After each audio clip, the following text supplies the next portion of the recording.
That night, Kris Kristofferson had less than 90 seconds. If he restarted the engine before understanding what had just stopped, something carefully held together would shift, permanently. He sat in the driver's seat. The car was still. The cliff edge was 18 inches from the front left tire.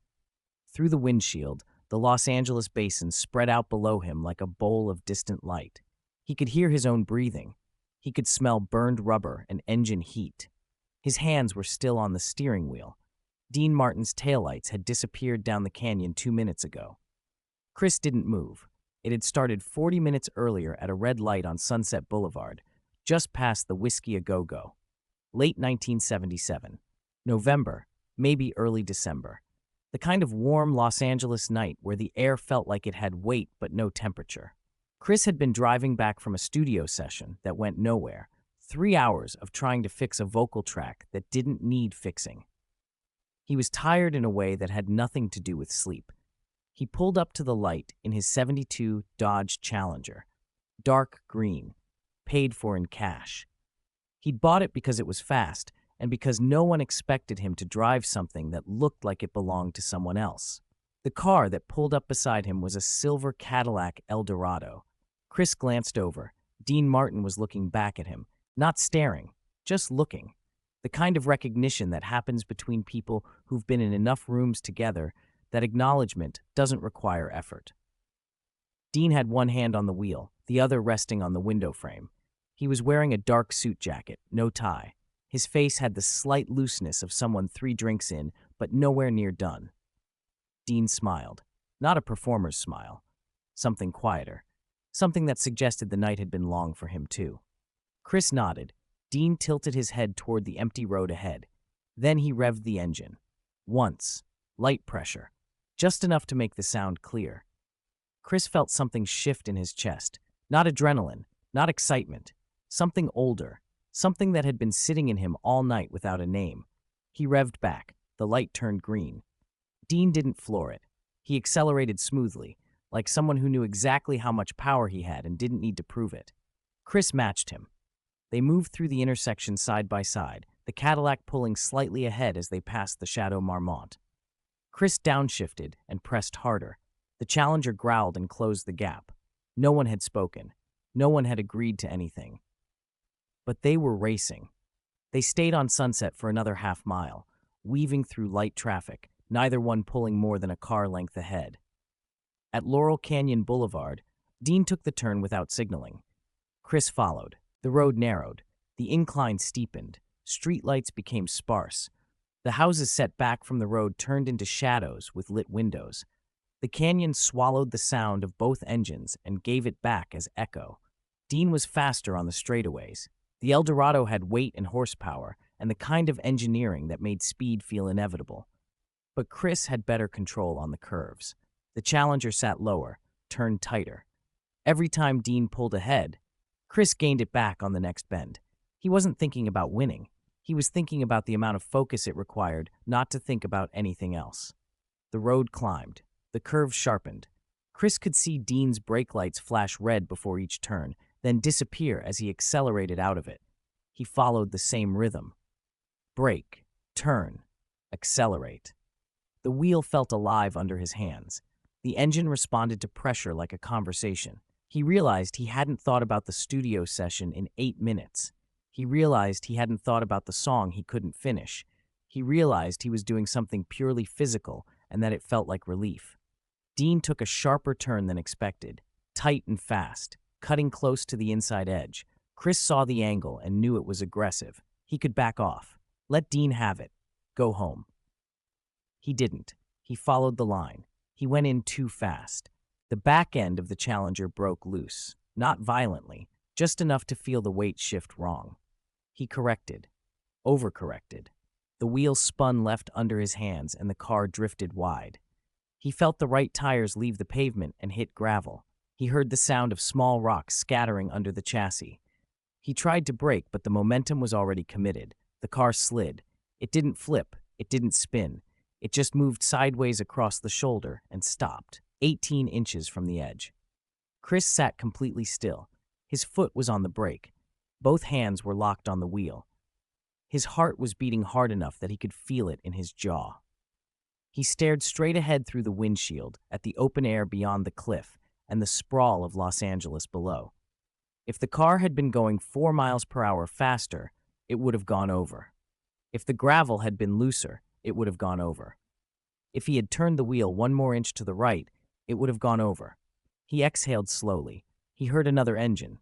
Close, slowing. Dean's Cadillac pulled onto the shoulder 20 feet back. The door opened. Footsteps on gravel. Dean walked up to the driver's side window and leaned down slightly, hands in his pockets. He didn't look concerned. He looked like someone checking if a friend needed a light. "You good?" Dean asked. Kris nodded. He didn't trust his voice yet. Dean glanced at the cliff edge, then back at Kris. "That was close." Kris nodded again. Dean straightened up. He looked at the canyon for a moment, then back at the car. "You need a hand getting it back on the road?" "No," Kris said. His voice came out steady. "I'm good." Dean studied him for a second. Not suspicious, just reading. Then he smiled faintly. "All right." He turned and walked back to the Cadillac. The door shut. The engine purred. Dean pulled back onto the road, smooth and easy, and drove down the canyon the way someone drives home after dinner. The taillights disappeared around the next curve. Kris sat in the silence. The engine was still running. He could feel the vibration through the seat. He could hear the faint ticking of cooling metal under the hood. His hands were still on the wheel. He made himself let go. His fingers were stiff. He looked at the edge again. 18 inches, maybe less. He thought about what would have happened if the car had gone over. Not the impact, not the injury, just the fact of it. The phone calls, the headlines, the people who would say they weren't surprised, the people who would say it made sense, the ones who would turn it into a story about self-destruction or recklessness or the cost of fame. None of them would be wrong. None of them would be right either. He reached for the gear shift and put the car in reverse. He gave it gas. The tires caught. The car rolled backwards slowly onto the pavement. He straightened it out, put it in drive, and sat there with his foot on the brake. He could go home. He could drive down the canyon, get back on Sunset, go back to the house in Malibu he barely spent time in. He could pour a drink. He could sit on the deck and look at the ocean and not think about this. He didn't move. Kris had been in enough near misses to know the difference between fear and recognition. Fear was sharp. It arrived fast and left fast. Recognition was slower. It stayed. It didn't announce itself. It just sat in the room with you until you noticed it had been there the whole time. This wasn't fear. This was the feeling of understanding something without being able to name it yet. He thought about the moment the car started to slide. He thought about the split second when he knew he'd gone in too fast and couldn't take it back. He thought about the way his body had reacted, hands tightening, breath held, every reflex firing in the exact order it was supposed to. And he thought about the fact that none of it had been enough. The car had stopped because the gravel was firm enough, because the shoulder was wide enough, because the cliff edge was exactly where it was and not 6 inches closer, not because of anything he'd done. He'd corrected. He'd fought the slide. He'd done everything right. And it hadn't mattered. The car had stopped on its own terms. He realized his hands were shaking, not from adrenaline, from something else. 20 minutes passed. A car drove by, someone heading down the canyon, windows open, music playing faintly. They didn't slow down. They didn't notice the Challenger parked on the shoulder. Kris watched the taillights disappear. He thought about Dean. Dean had stopped. He'd gotten out of the car. He'd walked over. He'd asked if Kris was okay. And when Kris said he was, Dean had believed him. Or at least, Dean had respected the answer enough not to push. Kris appreciated that. He thought about what Dean must have seen in the rearview mirror. The Challenger going wide, the brake lights, the dust. Dean could have kept driving. He could have assumed Kris would handle it. But he'd stopped, he'd checked, and then he'd left. No lecture, no concern, no attempt to make it mean something. Dean had treated it like a thing that happened, not a thing that needed to be understood. Kris wondered if Dean was already home, if he'd poured a drink, if he'd told anyone about it. Probably not. Dean wasn't the type to turn a moment into a story unless the story was funny, and this wasn't funny. It was just a race that went wrong, except it hadn't gone wrong. It had gone exactly as far as it could go without going over. Kris reached into his jacket pocket and pulled out a cigarette. He didn't smoke often anymore. Maybe once a week, maybe less, but he kept a pack in the car for nights like this. He lit it and cracked the window. The air that came in was cool now. The canyon smelled like eucalyptus and dry brush. Somewhere far off, a dog was barking. The sound echoed and faded. He took a drag and exhaled slowly. He thought about the people who would say he shouldn't have raced, that it was stupid, that he was too old for that kind of thing, that he had too much to lose. They'd be right. He thought about the people who would say it was inevitable, that men like him always pushed too far, that the edge was always going to find him eventually. They'd be right too. He thought about what he would say if someone asked him why he did it. He wouldn't have an answer. Not a real one. He could say it was spontaneous. He could say it was just a race. He could say Dean started it and he didn't want to back down. All of that would be true. None of it would be complete. The truth was simpler and harder to explain. For 8 minutes, he hadn't been inside his own head. For 8 minutes, he'd been focused on something that required every part of him and left no room for anything else. And when the car stopped 18 inches from the edge, he'd felt something he didn't have a word for. Not relief, not fear, something closer to clarity. He finished the cigarette and crushed it in the ashtray. He put both hands on the wheel again. He looked at the road ahead. He could see the curve where he'd lost control. He could see the gravel scattered across the shoulder. He could see the faint tire marks where the Challenger had slid. In a few hours, someone else would drive past and never notice. In a few days, the wind would smooth out the gravel.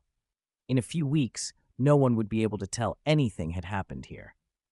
Kris put the car in drive. He didn't accelerate hard. He didn't test anything.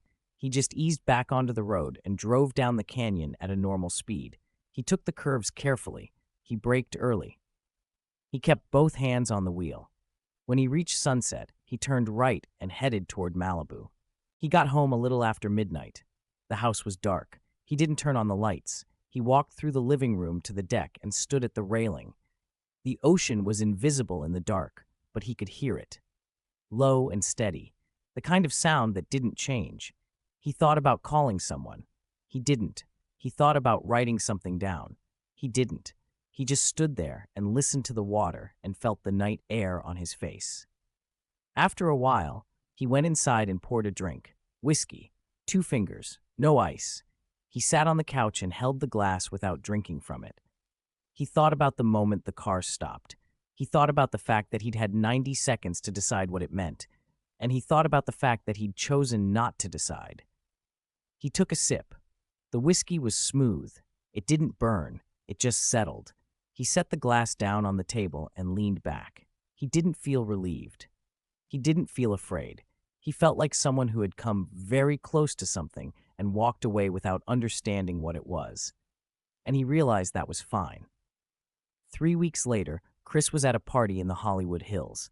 Someone asked him if he'd seen Dean lately. He said no. Someone else said they'd heard Dean was racing his Cadillac up Laurel Canyon and almost ran someone off the road. Kris smiled and said he hadn't heard that. The conversation moved on. No one asked if he'd been the one Dean had raced. No one asked if he'd been the one who almost went off the road. Kris didn't correct them. He finished his drink and left early. Years later, maybe 1983, maybe 1984, Kris was doing an interview for a magazine. The journalist asked him if he'd ever done anything reckless that he regretted. Kris thought about it for a moment. Then he said, "I've done reckless things. I don't know if I regret them." The journalist asked if he could give an example. Kris smiled. "I raced Dean Martin up Laurel Canyon once, late 70s. I lost control on a turn and almost went over a cliff." The journalist leaned forward. "What happened?" "The car stopped," Kris said. "Did Dean stop?" "Yeah, he came back. Asked if I was okay." "What did you say?" "I said I was fine." "Were you?" Kris paused. "I didn't know yet," he said. The journalist waited for more. Kris didn't give it. The interview moved on. The article came out 2 months later. The Laurel Canyon story got 3 sentences. It was framed as a funny anecdote, a moment of Hollywood wildness, the kind of thing people did back then. Kris read it once and didn't think about it again. But sometimes, late at night, when he couldn't sleep, he'd think about the 18 inches. He'd think about the gravel and the cliff edge and the way the car had stopped. He'd think about the 90 seconds he'd spent sitting in the driver's seat, not moving, not deciding, just being present with the fact that he'd come very close to something and didn't know what to call it. He never wrote a song about it. He never told the full story. He just carried it with him, quietly, the way he carried everything else. In 1991, Kris was on a late-night talk show. The host asked him if he'd ever had a close call. Kris said, "A few." The host asked if any of them changed him. Kris thought about it. "I don't think they changed me," he said. "I think they showed me something I already knew but hadn't looked at directly." "Which was?" Kris smiled. "That control is temporary." The audience laughed. The host laughed. Kris didn't. He wasn't joking. The last time Kris drove up Laurel Canyon was in 1998. He was older. The roads felt narrower, the curves felt sharper. He drove slowly. When he passed the spot where the car had stopped, he didn't recognize it at first. Then he did. He slowed down even more. He looked at the shoulder. The gravel was still there. The cliff edge was still there. 18 inches felt like nothing now. It felt like a margin too small to matter. But it had mattered. He knew that. He kept driving. Years later, someone asked him if he'd ever been afraid of dying. Kris said, "Not of dying, of not understanding what I was doing while I was alive." They asked if he'd figured it out. He said no. They asked if that bothered him. He thought about it. "Sometimes," he said. Then he smiled, "but not as much as you'd think." The red light race didn't become a story. It became a reference point. A moment Kris returned to when he needed to remember what restraint felt like. What it felt like to sit in a car 18 inches from the edge and not move. What it felt like to let someone check on you and then leave. What it felt like to choose not to explain something, even when the explanation was right there. He never regretted the race. He never regretted the slide. He regretted nothing about the night, except the fact that he couldn't name what he'd learned from it. But he'd learned something. He knew that much. In his final years, Kris didn't talk about Laurel Canyon much. But when he did, he always mentioned the same thing. Not the race. Not the crash. The 20 minutes after. The silence. The decision not to decide. The choice to sit with something instead of resolving it. He said it was one of the most honest things he'd ever done, and no one understood what he meant, and that was fine.